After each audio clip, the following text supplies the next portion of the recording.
যেদিন দাদুর প্রথম মৃত্যুবার্ষিকী ছিল সেদিনই নুনু আমাদের ছেড়ে চলে যায়, যেটার জন্য আমরা কখনোই প্রস্তুত ছিলাম না। তারপরেও এই প্রকৃতির নিষ্ঠুর নিয়মকে আমাদের সবাইকে মেনে নিতে হয়। আমাদের চাকমা সম্প্রদায়ের রীতিনীতি মেনে নুনু মারা যাওয়ার 7 দিন পরে নুনুর জন্য সাপ্তাহিক ক্রিয়া অনুষ্ঠান করা হয়। সেখানে অংশ নেওয়ার জন্য দূর দূরান্ত থেকে অনেক মানুষজন এসেছিল।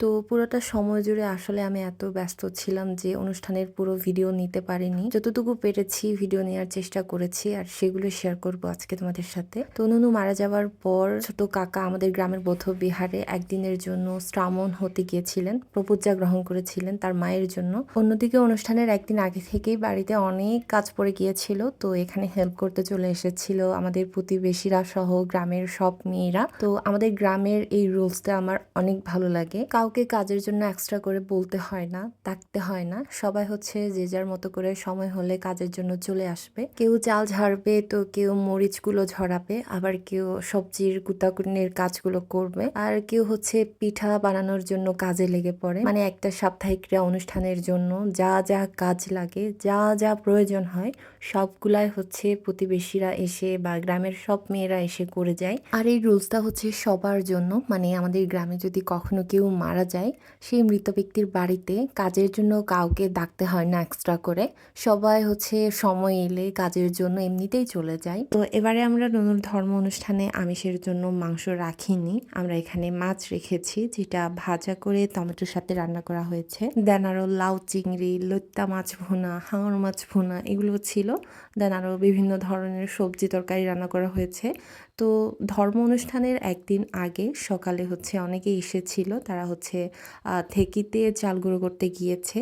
সেই চাল গুঁড়ো দিয়ে আবার অনেক রকমের পিঠা বানানো হয়েছে, যার মধ্যে বেশিরভাগ ছিল বড়া পিঠা, আবার তার সাথে হচ্ছে সাইনা পিঠা, হোগা পিঠা, কলা পিঠা। তো এই যে ছোট ছোট কাজগুলো আমরা একে অপরকে সাহায্য করে ভালোবেসে করছি, এই সেম কাজগুলো দেখা যায় শহরের মধ্যে টাকা দিয়ে করতে হয়, আর অনেক সময় কিন্তু টাকা দিয়ে হলেও কাজ করার মানুষ পাওয়া যায় না। সো এটা হচ্ছে সাপ্তাহিক ক্রিয়া অনুষ্ঠানের সকালবেলা, তখনও মানুষ আসেনি, তখনও সবাই যে যার মতো করে কাজ করছিল। কেউ প্যানেল টাঙাচ্ছিল, তো কেউ রান্না বান্না করছিল, আবার কেউ ঘরের দিকটা সামলাচ্ছিল। আমিও কিছুক্ষণ ঘোরাঘুরি করার পর বাবুর্চিদের কাছে চলে যাই সকালের ভাত খাওয়ার জন্য। সকাল 8টার দিকে ভান্তেরা চলে আসে, তারপর তাদেরকে পানীয় দান করা হয়। তখন আবার আমাদের পাড়া প্রতিবেশী সহ গ্রামবাসী, দেন দূর দূরান্ত থেকে আমাদের আত্মীয় স্বজন সবাই এসে উপস্থিত হয়েছিল। দেন সবার উপস্থিতিতে নুনুর জন্য আয়োজন করা ধর্মীয় অনুষ্ঠান শুরু করা হয়। সেই ধর্ম অনুষ্ঠানেও আমি আবার পুরোটা সময় জুড়ে থাকতে পারিনি, কারণ বাড়িতে যেহেতু একটা অনুষ্ঠান হচ্ছে, আর সেই অনুষ্ঠানের চাপ হচ্ছে বাড়ির মানুষদের উপরেই বেশি পড়ে। সারাক্ষণ এদিক সেদিক করতে হয়েছে, এখানে সেখানে যেতে হয়েছে। অবশ্যই আমি বাবুর্চিদের কাছে যেতেও ভুলিনি। এখানে তারা কি রান্না করছিল সেটা তোমাদের দেখানোর জন্য ভিডিও করেছি। আমাদের চাকমা সম্প্রদায়ের সাপ্তাহিক ক্রিয়া অনুষ্ঠানে ধর্ম অনুষ্ঠানের সাথে সাথে কিন্তু ধর্ম অনুষ্ঠানে উপস্থিত সবার জন্য দুপুরের ভোজনের ব্যবস্থা করা হয়।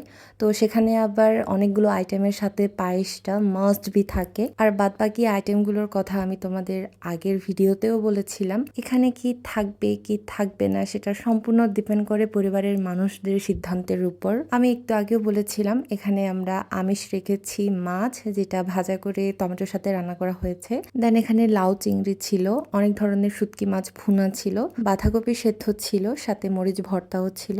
দেন করলা রান্না করা হয়েছে সুরশুটকি দিয়ে। আরো অনেকগুলো সবজির আইটেম ছিল, যেগুলোর নাম আমার এই মুহূর্তে মনে পড়ছে না। সকালের পর্ব শেষ হবার পরে, মানে ধর্ম অনুষ্ঠান শেষ হবার পরে ভান্তিদেরকে শিয়ং দেওয়া হয়। দেন শিয়ং খেয়ে ভান্তিরা চলে যান। তারপর হচ্ছে ধর্ম অনুষ্ঠানে উপস্থিত সবাইকে খাবার সার্ভ করা হয়। তো আমাদের বাড়িতে যদি কখনো কোনো প্রোগ্রাম হয়, সেখানে যদি কোনো খাবারের আয়োজন করা হয়, তখন আমার খাবারের রুচি কোথায় চলে যায় সেটা আমি জানি না, কেন জানি খাবার খেতে মন চায় না। তো এখানেও আমি একদম লাস্টে বসে পড়েছিলাম। তোমরা দেখো আমি এই যে প্লেটে ভাত নিয়েছি, একটা মাছ নিয়েছি, আমি সেটাও খেতে পারিনি। তারপর বাবারা তাদের কাজিনরা মিলে একটা গ্রুপ ছবি তুলেছিল, যেটার ক্যামেরাম্যান আমিই ছিলাম। রাতের বেলা নুনুর উদ্দেশ্যে হাজার প্রদীপ জ্বালানো হয়, ফানুস ওড়ানো হয়। তারপর সেদিনের মতো অনুষ্ঠানটি এখানেই শেষ হয়ে যায়। তোমরা সবাই আমার দাদু আর নুনুর জন্য প্রে করে দিও, যেন তারা যেখানেই থাকে ভালো থাকে।